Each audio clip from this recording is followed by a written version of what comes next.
अस्सलाम वालेकुम students, this is Mohammad Atiq और आज हम अपना एक इंटरेस्टिंग और मज़ेदार टॉपिक डिस्कस करने जा रहे हैं।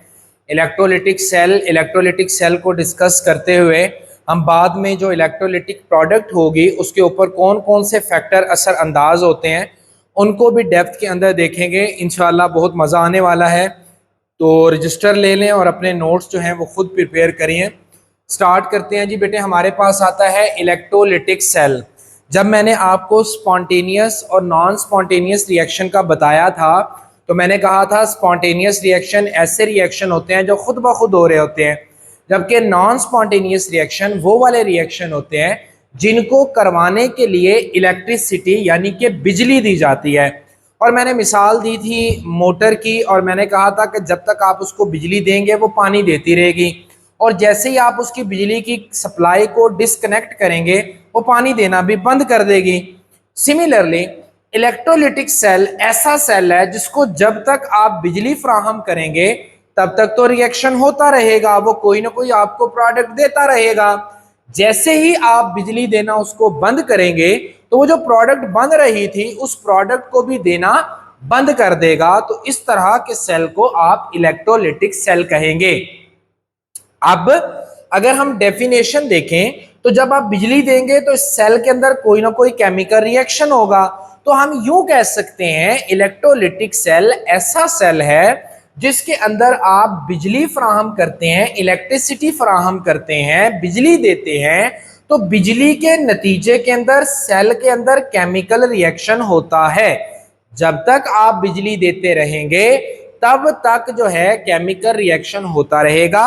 जैसे ही आप बिजली देना बंद करेंगे केमिकल रिएक्शन होना भी बंद हो जाएगा। तो देखें, cell which uses electricity to continue the chemical reaction, ऐसा सेल जिसमें आप बिजली देते रहेंगे तो वो केमिकल रिएक्शन करवाता रहेगा। और ये जो रिएक्शन होगा ये नॉन स्पॉन्टेनियस होगा। अभी मैंने बताया ऐसा रिएक्शन जिसको करवाने के लिए बाहर से एक्स्ट्रा एड देते हैं, बाहर से उसको कोई हेल्प करते हैं, कोई एनर्जी देते हैं, उसको नॉन स्पॉन्टेनियस रिएक्शन कहते हैं। तो ये नॉन स्पॉन्टेनियस रिएक्शन हुआ। जैसे बिजली देना बंद की रिएक्शन भी बंद हो गया। अब देखें एग्जाम्पल में क्या है। डाउन सेल ये एक ऐसा सेल है जिसके नतीजे के अंदर बेटे आप सोडियम मेटल होती है ना उसको हासिल करते हैं। ये उसकी कंस्ट्रक्शन के लिए डाउन सेल है। और नेल्सन सेल ऐसा सेल है जिसको आप बिजली देते हैं, उसमें भी नमक का सोल्यूशन डाला जाता है जिसे ब्राइन कहते हैं, और उसके नतीजे के अंदर आप सोडियम हाइड्रो ऑक्साइड, ये जो साबुन होते हैं ना सोप, उसके अंदर वो जो स्लिपरी नेचर होती है जिसकी वजह से वो फिसलता है, फिसलन वाला बन जाता है, वो सोडियम हाइड्रोक्साइड की वजह से होता है। वो जो प्रिपेयर करना होता है ना वो नेल्सन सेल के जरिए करते हैं। क्लियर होगी बेटे बातें। अब चलें स्टार्ट करते हैं जी। हमारे पास इसकी जो कंस्ट्रक्शन है ना, यहां पर आप हेडिंग दे लेंगे कंस्ट्रक्शन की। कंस्ट्रक्शन से मुराद कि ये सेल बना हुआ कैसे होता है। So this one is a construction. अब कंस्ट्रक्शन में क्या होता है, एक ये आपको बीकर नजर आ रही है, ये हमारे पास एक बीकर है। क्लियर है। इसके अंदर आपने दो मेटेलिक इलेक्ट्रोड लगाए होते हैं। मेटेलिक इलेक्ट्रोड से मुराद है कोई भी मेटल है, वो आपके पास कॉपर है, वो आपके पास गोल्ड है, वो आपके पास प्लैटिनम है, वो आपके पास जिंक है, कोई भी मेटल। मेटल ऐसी चीज को कहते हैं जिसमें से बिजली गुजर सकती है। तो कोई भी ऐसी चीज लेनी है जिसमें से बिजली गुजर जाए, उसको एक यहां पर लगा देना है, एक पीस यहां पर लगा देना है, और इसके साथ तार जोड़ लेनी है। ये जो है ना ये वायर है। क्लियर है। इसको वायर के साथ कनेक्ट कर लेना है। अब ये जो वायर होगी उसको किसी डीसी सोर्स के साथ लगाना है। डीसी सोर्स अब कई अब सप्लाई भी आई हुई है, ठीक है, डीसी सप्लाई आई हुई हैं। जैसे वो आजकल मशहूर है ना वो शहजाद पंप वाले, उनकी वो डीसी सप्लाई है। सिमिलरली वो सप्लाई आप यूज कर सकते हैं, या सोलर पैनल वाली जो सप्लाई है उसको यूज कर लेते हैं, या यहां पर आप बैटरी का इस्तेमाल कर सकते हैं। तो यहां पर ये जो मैंने सर्कल बनाया है ना, इसकी जगह पर आप यूं बैटरी भी बना सकते हैं। बैटरी का सिंबल यूं होता है। क्लियर है। इसमें जो पॉजिटिव होता है ना वो बड़े वाला, दो इसके आपने अंदर भी बना सकते हैं छोटे छोटे, दो ये ऐसे आपने डंडे बना देने इसके, ठीक है। एक बड़ा होगा जिसके साथ प्लस लगाना है, एक छोटा होगा जिसके साथ क्या लगाना है, माइनस लगा देना है, या वैसे आप यहां पर डीसी दे सकते हैं, लेकिन करंट डीसी होना चाहिए, एसी करंट नहीं होना चाहिए। एसी करंट वो है जो आपके घरों में आता है, वो जिससे झटका लगता है तो इंसान की डेथ हो जाती है, लेकिन डीसी करंट से झटका नहीं लगता। अब डीसी ही करंट क्यों देना है? डीसी करंट कहते हैं डायरेक्ट करंट को, एसी होता है अल्टरनेटिंग करंट। ये जो डीसी करंट होता है ना बेटा, इसकी जो पोलैरिटी होती है वो तब्दील नहीं होती। पोलैरिटी से मुराद क्या है? इसके ऊपर अभी पॉजिटिव चार्ज है ना, अगर ये नेगेटिव से लगा तो ये नेगेटिव ही रहेगा। लेकिन जो एसी करंट होता है ना, एसी, उसमें क्या होगा कि कभी positive negative positive negative positive negative, इस तरह से इसकी पोलैरिटी चेंज होती रहती है, जिसकी वजह से रिएक्शन नहीं हो पाता। तो आपने लेना है डीसी करंट, डायरेक्ट करंट, जिसके अंदर अगर ये पॉजिटिव से लगा हुआ तो इस पर पॉजिटिव चार्ज ही रहे, पोलैरिटी तब्दील ना हो, और इसके ऊपर नेगेटिव है तो नेगेटिव ही रहे, पोलैरिटी तब्दील ना हो। इंपॉर्टेंट बात है, नोट कर लें। अब देखें, आपने जिसको पॉजिटिव टर्मिनल से जोड़ा है ना, जिस इलेक्ट्रोड को आपने पॉजिटिव टर्मिनल से जोड़ा है इलेक्ट्रोलिटिक सेल के अंदर, उसको आप कहते हैं एनोड। क्या कहेंगे मेरे बेटे? एनोड कहेंगे। और एनोड जो होता है आपके पास, उसके ऊपर हमेशा ऑक्सीडेशन होती है। एनोड पे क्या होता है मेरे बेटे? ऑक्सीडेशन होती है। और इसी तरह से आपके पास जो कैथोड होता है ना, जो नेगेटिव से जुड़ा होता है इलेक्ट्रोलिटिक में, इसके ऊपर आपके पास रिडक्शन होती है। क्या होती है मेरे बेटे? रिडक्शन होती है। और हम कहते भी यही हैं कि कैथोड पे हमेशा रिडक्शन होती है। मैं रेड कैट बोल बोल बोल बोल बोल बोल थक गया हूं कि रेड रिडक्शन से cat cathode, red cat reduction at cathode. इसी तरह एनऑक्स एनोड पर ऑक्सीडेशन। इलेक्ट्रोलिटिक सेल में कैथोड पर नेगेटिव चार्ज होता है। कैथोड पे बेटे क्या होता है? नेगेटिव चार्ज होता है। तो यानी कि इसके सारे के ऊपर चार्ज जो है वो आपके पास नेगेटिव आएगा। और जो पॉजिटिव होता है ना, जिसपे पॉजिटिव चार्ज होता है, उसको कहते हैं एनोड। तो इसका मतलब ये हुआ कि इस पॉजिटिव टर्मिनल से जुड़ा हुआ है, तो इस पे सारे पे क्या होगा? आपके पास पॉजिटिव चार्ज होगा। अब बात आती है जी, जो दरमियान में मैंने रेड रेड शो किया हुआ है ना, ये कोई सोल्यूशन होगा। अब इसको एक्चुअल में जो लफ्ज इस्तेमाल करना है, आपने कहना है इसको इलेक्ट्रोलाइट। क्या कहना है? इलेक्ट्रोलाइट। ऐसा लिक्विड जिसके अंदर से बिजली गुजरेगी। अब वो लिक्विड दो तरह से प्रिपेयर हो सकता है, या तो उसको एक्वस सोल्यूशन बना लें, एक्वस सोल्यूशन बना लें, यानी कि उसको जो है वो पानी में हल कर लें। नमक है, उसको पानी में हल कर लो, उसको यहां पर रख दो, ठीक है। या दूसरा तरीकेकार ये होता है कि आप उसकी मोल्टन स्टेट ले लो। क्या ले लें बेटे?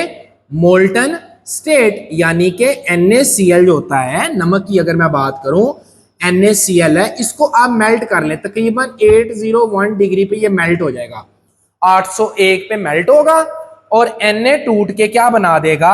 यहां पर मैं थोड़ा थोड़ा लिख भी रहा हूं कि Na जो है वो मोल्टन स्टेट में Na पॉजिटिव बनाएगा और Cl नेगेटिव बना देगा। और अगर एक्वस स्टेट में होगा ना, यानी कि NaCl को पानी के अंदर जब आप डालेंगे तो ये 3-4 आयन बनाता है। Na पॉजिटिव यहां से, Cl नेगेटिव यहां से, H पॉजिटिव पानी से, OH नेगेटिव भी पानी से, यानी कि ये 4 तरह के आयन बनाता है।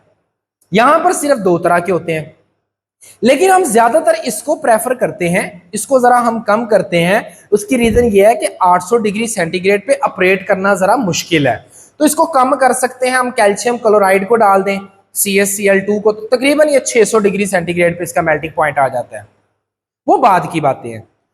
अब देखें, यहां पर आपने कोई भी इलेक्ट्रोलाइट ले लिया, या उसको पानी में डिसॉल्व करके या उसको मेल्ट करके, तो यहां पर ना 2 तरह के चार्जेस बन जाएंगे। मैं सिर्फ एक शो कर रहा हूं Na पॉजिटिव और एक शो कर रहा हूं Cl नेगेटिव। क्लियर है? अब देखें, ये जो इलेक्ट्रोड होते हैं ना, इसका काम होता है कि यहां से बिजली को, या यहां से जो इलेक्ट्रिसिटी गुजरेगी ना इलेक्ट्रोलाइट से, ये जो लिक्विड है, इसकी जो बिजली होगी उसको यहां से निकाल के वायर को देना, और या दूसरा काम होता है वायर से इलेक्ट्रॉन को लेकर वापस सॉल्यूशन में देना। दोबारा बात रिपीट कर रहा हूं, इलेक्ट्रोलाइट ये जो सेंटर में पड़ा होता है, इसका काम क्या होता है कि ये जो आयन से बिजली लेता है उसको, अब ये जो आयन से बिजली लेता है ना, इसको मेरे बेटे कहते हैं आप इलेक्ट्रोलिटिक कंडक्शन। वो इलेक्ट्रिसिटी जो ये आयंस की वजह से होती है इलेक्ट्रोलाइट के, उसको कहते हैं इलेक्ट्रोलिटिक कंडक्शन। तो ये इलेक्ट्रिसिटी आयन से लेकर वायर को देता है। अब वायर में चूंकि होते हैं इलेक्ट्रॉन्स, क्या होते हैं मेरे बेटे, इलेक्ट्रॉन्स होते हैं। अब इलेक्ट्रॉन के जरिए जो बिजली चलेगी उसको कहते हैं मेटालिक कंडक्शन, ठीक है, या इलेक्ट्रॉनिक कंडक्शन भी कहते हैं। सो ये जो इलेक्ट्रॉनिक कंडक्शन से किसमें जा रहा है, इलेक्ट्रोलिटिक कंडक्शन में, उसका जिम्मेदार कौन है, इलेक्ट्रोड। तो हम ये कह सकते हैं इलेक्ट्रोड इलेक्ट्रोलिटिक से मेटालिक कंडक्शन करवाने में मदद देता है, या मेटालिक से इलेक्ट्रोलिटिक कंडक्शन करवाने में मदद देता है। यहां पर कहीं ना कहीं जो है वो इलेक्ट्रॉन आए, वो इलेक्ट्रॉन यहां से मूव करके इधर, इधर से मूव करके इधर आएंगे। क्लियर होगी यहां तक बातें। अब देखें, इस सोडियम पे है पॉजिटिव चार्ज, क्लोरीन पे है नेगेटिव चार्ज। अब सोडियम के ऊपर पॉजिटिव चार्ज है ना, तो बेटे ये भागा जाएगा किसके पास, नेगेटिव के पास, क्योंकि नेचर का असूल है पॉजिटिव चार्ज अट्रैक्ट करता है नेगेटिव चार्ज को, इसी तरह से नेगेटिव चार्ज अट्रैक्ट करता है पॉजिटिव चार्ज को। तो आप देखें, यहां से ये अट्रैक्ट कर लेगा इसको, नेगेटिव है ना तो ये पॉजिटिव की तरफ भागेगा, ये पॉजिटिव है तो ये नेगेटिव की तरफ भागेगा। अब वहां पे जाके ये करेगा क्या, जो इसने काम करना है वो ये है बेटे कि आपके पास जो सोडियम है वो Na पॉजिटिव की शक्ल में है, इसका मतलब है कि उसके पास इलेक्ट्रॉन की कमी है, ठीक है। इसी तरह से जो Cl नेगेटिव है उसके ऊपर इलेक्ट्रॉन ज्यादा है। Na पॉजिटिव जो है जब ये नेगेटिव के पास जाएगा ना, इलेक्ट्रॉन की कमी है, कितना पॉजिटिव चार्ज है, एक पॉजिटिव चार्ज है, तो वहां पर जाकर ये एक इलेक्ट्रॉन को लेगा और अपने आप को न्यूट्रल कर लेगा Na के अंदर, सिंपल।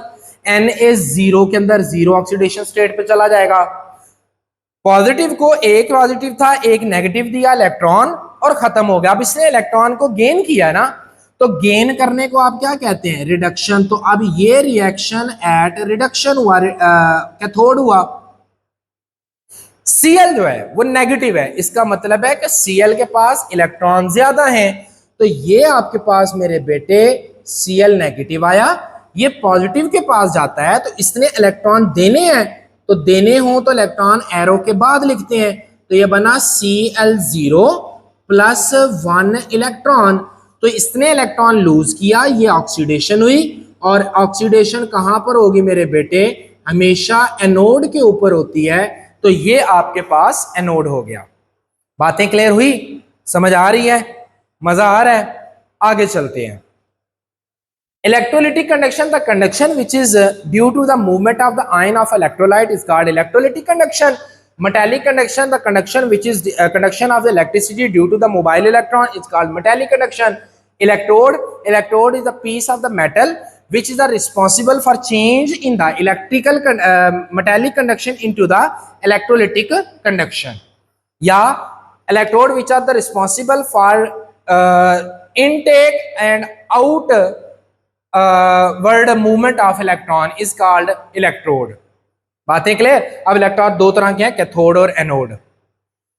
अब यहां पर ना एसआई यूनिट जो चार्ज का होता है ना, दैट इज अ कूलम, ठीक है। छोटे होते भी हम पढ़ते आए हैं, कूलम होता है, कूलम होता है। अब कूलम में ना, एक कूलम के अंदर 6.25 मल्टीप्लाई बाय 10⁻18 इलेक्ट्रॉन है, that is a huge amount of electrons. तो हमने क्या किया, हम ना इसको इसमें भी यूनिट में मेजर कर सकते हैं, लेकिन हमने ज्यादा प्रेफरेबल रखा फैराडे को। अब जो फैराडे होता है ना, उसके अंदर एक मोल जो इलेक्ट्रॉन होते हैं ना, उसके ऊपर जो चार्ज होता है ना मेरे बेटे, वो होता है 96487, ठीक है। अब उसको हम राउंड ऑफ कर लेते हैं, कूलम का वो होता है, हम उससे कर लेते हैं 96500 कर लेते हैं। हमने प्रीवियस लेक्चर्स में हमने ये चीज देख रखी है, क्लियर। तो कन्वीनियंट होता है हम फैराडे को यूज कर लें। करंट का जो यूनिट होता है वो एम्पेयर होता है, वो हमें पता है, और ऐसा यूनिट चार्ज का कूलम होता है, लेकिन हम फैराडे के अंदर यूज करते हैं जिसमें 96500 या 400 87 कूलम जो है वो चार्ज को लेते हैं। क्लियर, यहां तक बातें समझ आ गई। अब चलते हैं नेक्स्ट के ऊपर। नेक्स्ट है जी फैक्टर इफेक्टिंग। अब देखें ये जो यहां पर गया ना और ऑक्सी रिड्यूस हुआ सोडियम, तो इसने सोडियम मेटल को बनाया। इसी तरह से क्लोरीन गया तो उसने Cl रेडिकल बना दिया, बाद में Cl रेडिकल दूसरे Cl के साथ मिलेगा और Cl2 बना देगा। बेहतर है आप यहां पे 2 लगा लें सबके साथ, तो ये Cl2 बन जाएगा, या यूं भी लिख दें तो इट्स ओके फाइन, आपने रिडक्शन शो करनी है, इतना कोई मसला नहीं है। अब ये जो फैक्टर होते हैं ना, उसमें पहला फैक्टर है स्टेट ऑफ इलेक्ट्रोलाइट। अब देखें स्टेट ऑफ इलेक्ट्रोलाइट में दो स्टेट हमने पढ़ी हैं, या वो एक्वस में होता है या वो मोल्टन में होता है। अब देखें मैंने जब यहां पर शो किया था ना, तो मैंने आपको कहा था कि बेटे जो हमारे पास एक्वस होता है ना, एक्वस के अंदर हमारे पास H पॉजिटिव भी आ जाता है, इसी तरह से OH नेगेटिव भी आ जाता है, Na पॉजिटिव भी आ जाता है और Cl नेगेटिव भी आ जाता है। मोल्टन में क्या होता है, मोल्टन में सिर्फ दो होते हैं, Na पॉजिटिव और Cl नेगेटिव होता है। एक्वस के अंदर ये वाले जो हाइड्रोजन और OH है ना, ये बाद में प्रोड्यूस करते हैं हाइड्रोजन गैस को। अब वो जो हाइड्रोजन गैस है उसकी वजह से ये क्लोरीन गैस या सोडियम जो है ये कंटेमिनेटेड हो जाती हैं। कंटेमिनेटेड से मुराद है कि ये खालस नहीं रहती, इसमें थोड़ी सी इम्प्योरिटी आ जाती है। क्लियर, तो जब आप एक्वस स्टेट के अंदर यूज करते हैं तो दूसरी इम्प्योरिटी जैसे कि हाइड्रोजन गैस के लिबरेट होने का भी चांस है, हाइड्रोजन गैस भी पैदा होगी, जिसकी वजह से आपका जो प्रोडक्ट है ना, प्रोडक्ट आपकी थोड़ी सी हो जाएंगी, आप कह लें ना खालस हो जाएंगी, इम्प्योर हो जाएगी। दूसरा जो फैक्टर है ना, पोजीशन इन द इलेक्ट्रोकेमिकल। अब इसके हमने कई सारे नाम याद पड़े इलेक्ट्रोकेमिकल सीरीज में, electrochemical series, redox series, activity series या इलेक्ट्रोमोटिव सीरीज, सारे एक ही नाम है। कौन कौन से, electrochemical series, redox series, activity series या इलेक्ट्रोमोटिव सीरीज। तो यही सारे इसके नाम आप यूज कर सकते हैं। उसमें ना जब आप इलेक्ट्रोकेमिकल सीरीज को देखेंगे ऊपर से नीचे, तो सेंटर में ना हाइड्रोजन आता है, कुछ एलिमेंट हाइड्रोजन से ऊपर है, कुछ एलिमेंट हाइड्रोजन से नीचे हैं। अगर अब वो वाले एलिमेंट जो हाइड्रोजन से कम रिएक्टिव हैं, जो हाइड्रोजन से कम रिएक्टिव है, वो तो कैथोड पे जाके अपने आप को यूं करके कैथोड पे जाके डिस्चार्ज हो जाएंगे। क्लियर है, तो लेकिन वो वाले एलिमेंट जो हाइड्रोजन से ज्यादा रिएक्टिव हैं, वो क्या करेंगे, वो सॉल्यूशन के अंदर एज इट इज पड़े रहेंगे, वो आगे नहीं जाएंगे, वो कहीं और मूव ही नहीं करेंगे, कैथोड पे जाकर रिडक्शन ही नहीं शो करेंगे। तो वो जो है वो इफेक्ट करते हैं इलेक्ट्रोलिसिस जो है प्रोडक्ट को। तो जब हम इलेक्ट्रोलिटिक कोई सेल बनाते हैं तो हम उसको इलेक्ट्रोकेमिकल सीरीज में भी देख लेते हैं कि अगर वो उसका कैटाइन हाइड्रोजन से लेस रिएक्टिव है तो वो हमें कैथोड पे मिलेगा, ठीक है। अगर वो हाइड्रोजन से ज्यादा रिएक्टिव है तो फिर वो हमें क्या करेगा, सॉल्यूशन के अंदर ही रहेगा, वो तब्दील नहीं होगा। नेक्स्ट बात करते हैं कंसंट्रेशन ऑफ इलेक्ट्रोलाइट, ये इंपॉर्टेंट है, ये पेपर में आना ही आना है। अब देखें हमने जो इलेक्ट्रोलाइट पढ़ा ना, वो हमने इलेक्ट्रोलाइट पढ़ा या तो वो फ्यूज हो सकता है या वो एक्वस में हो सकता है। अब एक्वस में जब आप उसको बनाएंगे ना, पानी में घोलेंगे नमक को, तो दो तरह का बनेगा, या वो पतला बनेगा या वो गाढ़ा बनेगा, यानी कि या वो डाइल्यूट होगा यानी कि पतला, या गाढ़ा होगा यानी कि कंसंट्रेटेड। तो इसके अंदर कंसंट्रेटेड NaCl का जो सॉल्यूशन होगा डाइल्यूट होगा तो इसमें रिएक्शन और होगा, जो फ्यूज NaCl में होगा वो तो रिएक्शन और होगा। फ्यूज में तो सीधा सीधा है ना, जो Cl नेगेटिव होगा वो एनोड पे जाएगा, 2 इलेक्ट्रॉन देगा, Cl2 गैस बना देगा, जैसे ये हुआ। इसी तरह से सेम कैथोड के ऊपर जब यार सोडियम, ये मैंने 2 लिए हुए, यहां पर एक एक ले लिया, कोई मसला नहीं है। तो यहां पर जो है वो सोडियम जो है वो अपने आप को क्या कर देगा, रिड्यूस करवाएगा और सोडियम मेटल में तब्दील हो जाएगा। ये तो फ्यूज जिसमें 2 ही आयन है, यानी कि नमक आपने लेकर उसको आपने मेल्ट किया, वो बिल्कुल जो है ना वो लिक्विड स्टेट में आ गया, उसमें तो आयन ही 2 हैं, एक सोडियम और एक क्लोरीन, तो उसमें तो ऐसे रिएक्शन हो जाएगा। लेकिन कंसंट्रेटेड में क्या होता है, कंसंट्रेटेड में बेटे पानी जो होता है वो कम होता है लेकिन नमक जो होता है वो ज्यादा होता है, तभी तो वो गाढ़ा सॉल्यूशन बनता है। अब जब वो गाढ़ा बनता है तो Cl नेगेटिव जो होगा, ये कैथोड एनोड वाला रिएक्शन तो एज इट इज होगा, वो तब्दील नहीं होगा। क्लियर है, जो कैथोड वाला होता है ना वहां पर जाना चाहिए सोडियम को, लेकिन सोडियम नहीं जाता, पानी जाता है और हाइड्रोजन में और हाइड्रोक्साइड के अंदर टूट जाता है। इक्वेशन बैलेंस नहीं है, आप यहाँ पर 4 लगा लें, यहाँ पर आप जो है वो 2 लगा लें, यहाँ पर भी 2 लगा लें, क्लियर है, और इलेक्ट्रॉन साथ ऐड करवा लीजिएगा, वरना ऐसे भी शो कर दें, इट्स ओके, जनरल रिएक्शन है। डाइल्यूट के केस में क्या होता है, डाइल्यूट का मतलब है कि NaCl ना होने के बराबर है और पानी पानी है, पानी पानी है। जैसे आपने अपने अक्सर जो दिसंबर टेस्ट होते हैं या पेपर होते हैं उसमें कभी ना कभी नंबरों पे पानी फेरा होगा ना, ठीक है, वो जो नंबरों पे पानी फेरा है ना, वो समझ लें यहाँ पे भी पानी बहुत ज्यादा है। तो वो जो OH, पानी के अंदर दो चीजें हैं, H भी है, OH भी है। जो OH है ना वो जाता है किसके ऊपर, एनोड के ऊपर, नेगेटिव है ना, तो ये किसके पास जाएगा, एनोड के पास, एनोड पे पॉजिटिव चार्ज है, वहां पर जाकर टूटता है, ऑक्सीजन और वाटर को प्रोड्यूस करता है, 7 इलेक्ट्रॉन को दे देता है। और जो कैथोड के ऊपर रिएक्शन होगा वो सेम एज इट इज होगा, वाटर मॉलिक्यूल टूटेगा और टूट के किसके अंदर चला जाएगा, हाइड्रोजन के अंदर, और जाके जाएगा किसके अंदर बेटे, ऑक्सीजन के अंदर जाएगा। क्लियर होगी यहां तक बातें। तो बेटे आज का जो हमारा लेक्चर है वो अपने इख्तिताम को यहां पर पहुंचता है, मैं उम्मीद करता हूं आपको समझ आई होगी। बहरहाल आपने इनको जो है ना वो याद करना है, बुक के अंदर आपकी इक्वेशंस भी लिखी हुई हैं, और कॉन्सेप्ट को डेवलप करें और अच्छे तरीके से प्रिपेयर करें, अपने आप को प्रिपेयर करें, अपने नोट्स को प्रिपेयर करें, लेकिन please for the sake of God notes आप खुद बनाइएगा ताकि आपके लिए वो हेल्पफुल रहे। इंशाल्लाह नेक्स्ट लेक्चर में नेक्स्ट टॉपिक के साथ मुलाकात होगी, तब तक अपना ख्याल रखिएगा। फी अमानिल्लाह।